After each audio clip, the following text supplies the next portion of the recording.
Any health-related information on the following show provides general information only. Content presented on any show by any host or guest should not be substituted for a doctor's advice.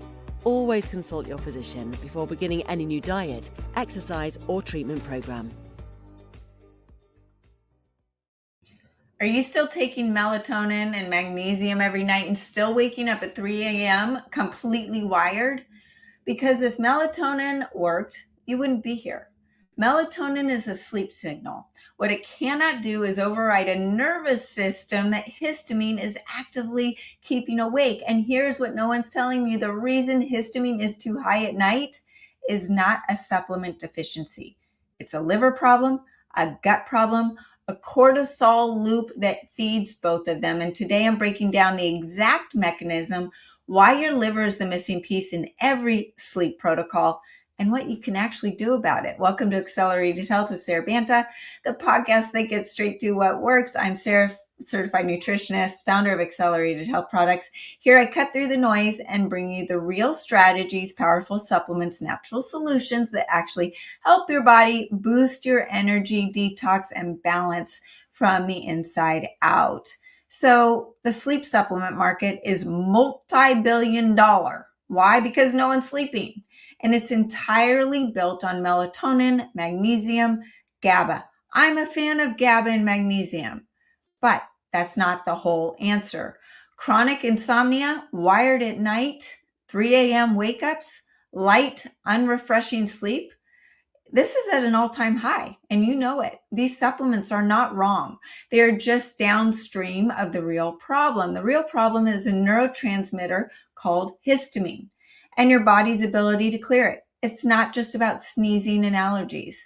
Histamine can be an inside problem. When histamine clearance is no good, no amount of melatonin can put a wired brain back to sleep. So let me show you how this works. Most people think of the histamine as an allergy chemical. That's not even close to the full picture.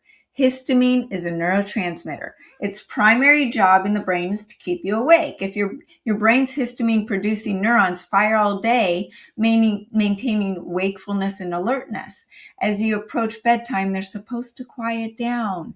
And this is literally the mechanism antihistamines exploit. Benadryl makes you drowsy because it blocks histamine in the brain. You are sedating a wake-promoting neurotransmitter. And when histamine's too high at night, which I'm going to show you how that happens for very specific physiological reasons, your brain cannot complete that transition into deep sleep. And the result, you cannot fall asleep, or you fall asleep and then you wake up between 2 and 4, completely alert, mind racing, or you sleep for 8 hours and still feel exhausted. This is not anxiety. This is not a cortisol problem in isolation.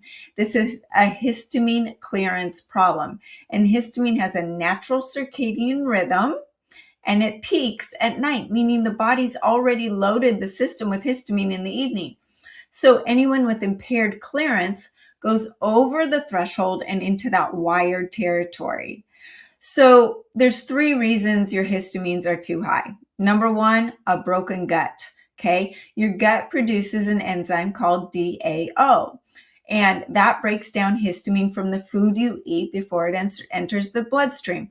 A lot of people, like me included, I take a supplement called HistoHarmony that has that DAO enzyme with my meals to break down the foods or the histamines in the foods I'm eating. But DAO requires copper, B6, vitamin C to function. Gut infections, leaky gut, chronic inflammation, all deplete them. Okay, so when that enzyme is low, dietary histamine foods flood straight into the bloodstream, and it peaks in the hours after your last meal. If you eat dinner at 7 p.m. and your DAO is impaired, the histamine is still rising in your blood at 10 p.m. exactly when you're trying to fall asleep. And the foods that most people think are healthy, fermented foods, kombucha, sauerkraut, kefir, yogurt, bone broth, avocados, bananas, leftovers, they are high in histamine. And the histamine builds in those foods as they sit.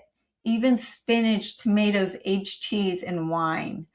You can literally be eating a perfectly clean diet and unknowingly load your system with histamine.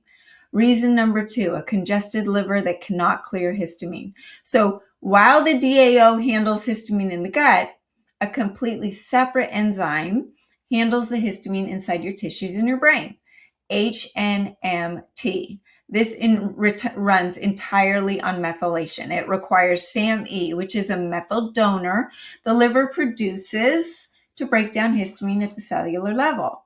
A congested or fatty liver, which most of you have, cannot methylate efficiently. SAMe production slows, histamine clearance inside the tissue slows, and the result is histamine accumulation inside your cells, including your brain cells, regardless of what you ate that day. Your liver is not just a detox organ. It's the primary histamine clearance organ for your central nervous system. And here's the compounding factor. The liver also clears cortisol, our stress hormone. So a congested liver lets cortisol recirculate instead of clearing, and that cortisol directly triggers mast cells to release more histamine.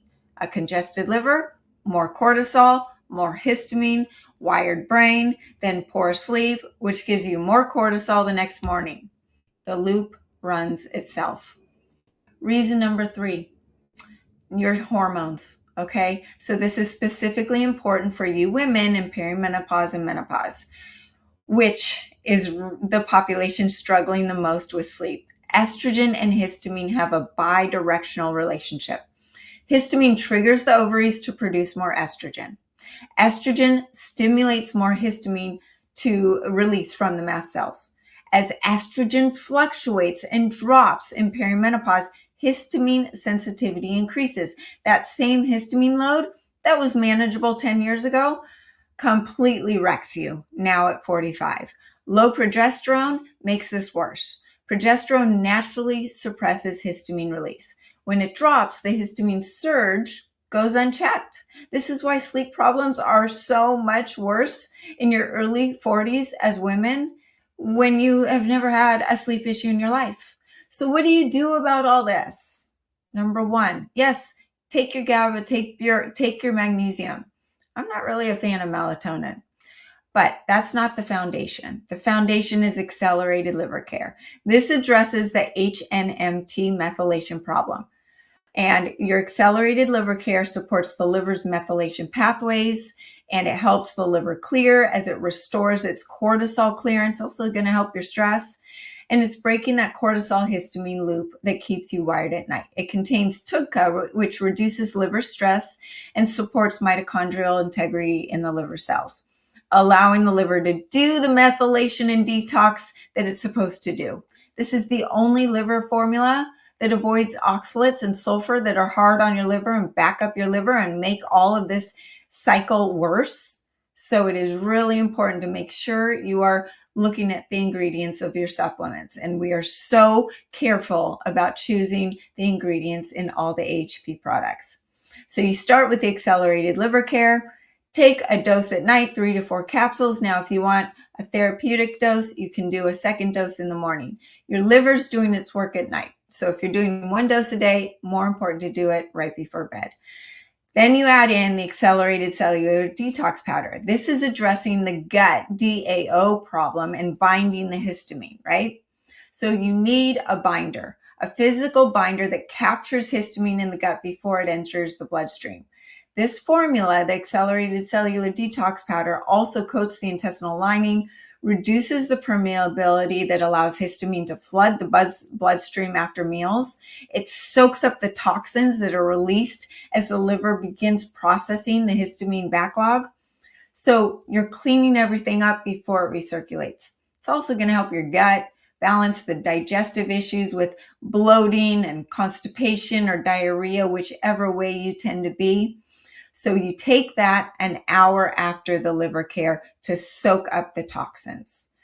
Number 3, accelerating iodine. This is the biggest and most effective antihistamine.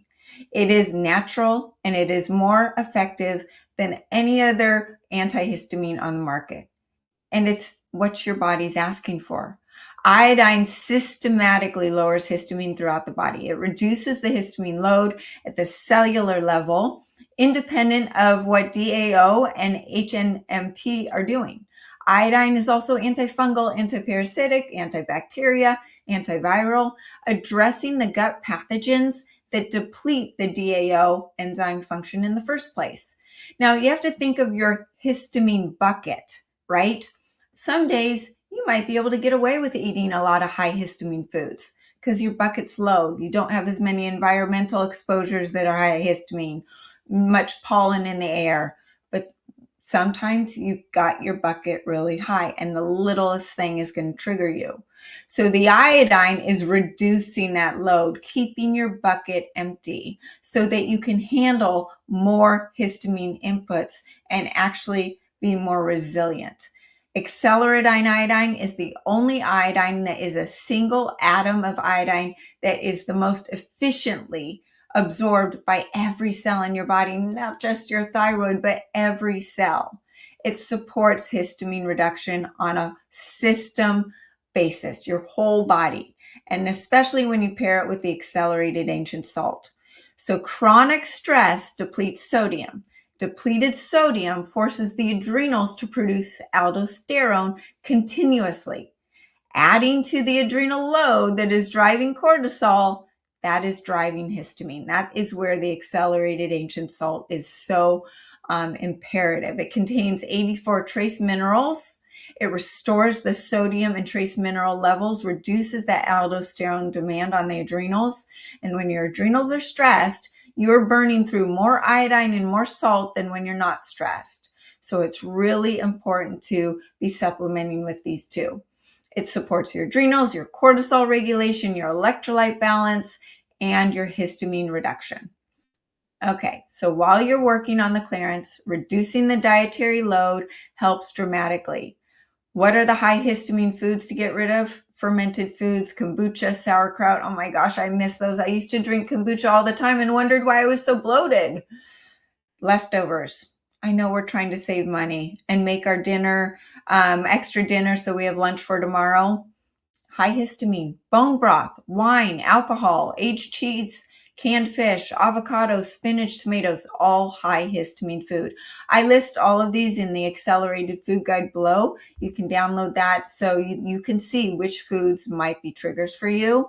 I know they're labeled as superfoods, but if you have an impaired histamine clearance issue, that can just be pouring fuel on the fire right before bed. So if you're wired at night, waking at 3 a.m. or waking exhausted, you are not broken. You have a histamine load that your gut and liver cannot clear. And the load is being amplified by this cortisol loop. Your liver is too congested to shut off. Melatonin cannot fix that. GABA can't fix it. Magnesium alone cannot fix it. What fixes it is supporting the liver's ability to clear the histamine and stopping the incoming load while you're doing this. This is root cause sleep. And it's available to you without a prescription, without a sleep study. Thanks for tuning in. I want to know, how are you sleeping? Are you going to bed? Fine. Waking up in the middle of the night? Or are you having a hard time falling asleep? Let me know if something I said hit home. Leave a comment below. And if you haven't joined the free group coaching on Telegram, do so today. I answer your questions every day. I post on a daily basis to let you learn and start taking control back over your health. For all of my articles, the free group coaching, the supplements, head to sarabantahealth.com or acceleratedhealthproducts.com. Use coupon podcast10 on your first order. Most of you listen every week, but you haven't subscribed. Click that button below so you're notified when all of my new podcasts are released. You can find them on every podcast outlet. And remember, I drop new episodes 3 to 4 days a week. So join me next time for more ways to unlock your health potential.